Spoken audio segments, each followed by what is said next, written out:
Okay, hi everybody, and welcome back. This is video number 2 of our series of videos to give you some home ideas of how to fix some of your foot problems.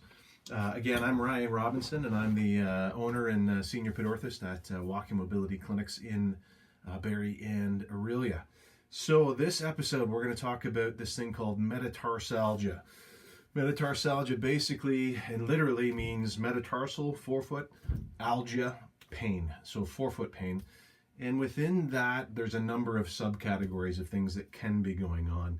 We're not going to get into all the various ones in detail, but we're going to see if we can't give you some ideas of things that you can do to help. I think that there's probably going to be a lot of people out there right now that are obviously spending a bit more time in the house, maybe walking around in sock feet or slippers, or at the very least unsupportive footwear. And the reality is most of us have hard floors in our house nowadays. We have ceramic floors, we have tile, hardwood floors, all the rest of that, and that can be a bit of a foot killer when you have metatarsalgia. So briefly, let's talk about metatarsalgia. So we're talking about this region of the foot, this forefoot region. And these are the metatarsal bones, henceforth metatarsalgia. So within that, one of the very first things that I like to ask patients is, do you feel better when you have your shoes on, or do you feel better when you have your shoes off? And that leads us in two very different directions with respect to what kind of pain we're dealing with. So people that tend to have their feel better when they have their shoes off tend to have more nerve problems, where the nerves that run in between there can be impinged, and by wearing a shoe, we're squeezing those nerves and making the pain worse. Sometimes we call that interdigital nerve entrapment. Sometimes it's called Morton's neuroma if there's a development of that between the bones. But at any rate, the nerves are involved. Tingling, numbness into the toes, things like that. The other type is when people feel much better when they have something on. They have their shoes on, their sandals on, something that protects the foot from underneath there and helping support those metatarsal bones. And I would call that more of a mechanical metatarsalgia. In some cases, we have dropped knuckle heads and things like that up front here that can be getting inflamed and painful for you. One of the key things I think probably that a lot of people don't know about is that when somebody says, well, you have a fallen arch, first question you should probably ask is, okay, well, which one? Because there's 4 arches in the foot, and there's a really important one that runs across there. That's what we call the anterior metatarsal arch. And that means that when I put my finger across those bones, it should be bent like that. And in some cases, that collapses for lots of different reasons that we're not going to get into here. Some of the ways that you can know that that's happened. Well, if you get callousing under the ball of the foot, as we'll call it, under these metatarsal heads, well, if they're up in their naturally established architecture in that arch, you shouldn't be getting callousing underneath there. So again, 2 different questions you might ask yourself to try to figure out what you might be dealing with. One of the first things I would say, if we're dealing, if you're stuck at home and you can't get into your doctor, you can't get in to see somebody like myself as a pit orthopedist, wear footwear around the house. Get out your, I don't care what it is, if it's your running shoes, fantastic. If you don't like wearing those around the house, at least some sandals, even some Crocs, anything will be better than nothing, quite frankly. But if you have something that has, let's say you have good shoes and you have orthotics, and you have them and you wear them up till now only at work, put them in your shoes that you're wearing around the house right now, and let's make sure that your foot stays supported there. So some of the things that we can talk about doing is if you can think about trying to support that arch, that anterior metatarsal arch. That's in large part what we're going to deal with today. We want to try to reestablish those bones and push that arch back up in place, thereby spreading out, in the case of the nerve problems, the metatarsal bones, or unloading them. So if we have too much pressure coming down onto those metatarsal heads, we want to lift them up and get them off the ground so you're not bearing all that weight on those bones. So there's a few different ways you can do that. one of the first things that you might do is if you have a particularly sensitive spot, maybe it's a callus or it's a real sore area on the front of your foot that's bothering you, go and grab yourself some of the old lipstick. Now, guys, make sure that you ask which lipstick is appropriate to use, because you will get, this happened to me, you will get in big trouble when you grab the wrong stuff, because it's never to be used, at least I would hope, never to be used again, on lips at least. So pain is here. What you're simply going to do is on your foot, or have your partner do it for you, you're going to mark on your foot exactly where that pain is. Okay? Now we're going to have a pinpoint area of determining exactly where that is inside of your shoe and where it lands. So what you're going to do is we're going to pretend this insole is inside of your shoe. You are then going to place your foot carefully inside that shoe. You're going to then tie it up. You're going to stand on it. You're going to roll forward a few times, and hopefully this works. It did. You're going to end up with that spot exactly where the sore spot is on your foot. And so therefore then we know where the area is that we're trying to deal with. So the next thing you might do is, now that you know where that is, a lot of the times we want to put this stuff on the bottom. It just makes it a little bit easier and not quite as intrusive. So get yourself a little push pin. Push that pin right in the center of where that lipstick mark was, and then you end up with the pin coming through on the other side. Now if I grab my pen here, then I can create a circle on the bottom of exactly where that sore spot is. So now we know where it is. One of the things, if you have a really heavy callus, if you have a really deep, it feels like you're walking right on that knucklehead. Some of the things that you can do, sometimes you can take scissors, you can cut that out a little bit with scissors to give yourself a little bit of a relief. If you happen to have a Dremel tool or kicking around the house, ladies, if you're good with these things, fantastic. Guys, maybe you've got one kicking around your house. The ends of these things change. This is the kind of the one that I like to use, but anything that's going to grind that out. Now, I should practice safety first so I don't get in trouble for my own staff here. So I will throw on some safety glasses to do this that are completely fogged up, but that's okay. We will make do. So here is our insole. Here is our Dremel. Very simply, we're going to brush away. We're going to lightly grind out that area.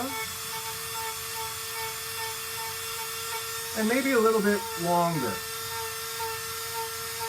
A little bit bigger than it needs to be. You end up with a little divot, a little excavation, as we like to call it. Nothing too aggressive, but essentially what happens there is when you're going to stand on that, it's going to unload that spot. That sore knucklehead is going to be able to drop down into that spot, and it won't take quite so much pressure. Now, so that's one part of it. That gives you a little bit of a relief, but it doesn't give you any support. So what we'd like to try to do is find some ways of building in some support with stuff that you have kicking around the house. So what we have, kicking around the lab here and whatnot, is we have things like metatarsal supports of various types and sizes. Some are wee little guys that we use as little Morton's Neuroma pads to spread out in between. Some are bigger, but we're essentially going to create some of these with stuff that we have kicking around. The idea with these is that this pad is not going to go right on that sore spot that we've established there. It's going to go right in behind it, meaning a little bit closer to the heel. So we want to, there's this arch, remember, in that area. We don't want to go right on that sore spot. Obviously, that doesn't make sense. What we want to do is support behind it. We want to offload that spot. So that's what a metatarsal pad does. We put that in just in behind. You'll notice how that sits. It's not too far to the one side or the other. It's not too far forward. It's not too far back. It's sitting right in that pocket, right in that spot there. And again, you can change. You're going to have to use a size. This is a large one. You're going to have to choose a size that's right for you. You might, this is, we go from small, medium, and large very simply, right? So here's a small little one. You could get something as small as that, a bit of a medium-sized one, and then all the way up to a large one like that. So you're going to have to sort of choose the size that works for you. But that's the general shape. So this one would be for a right foot, okay?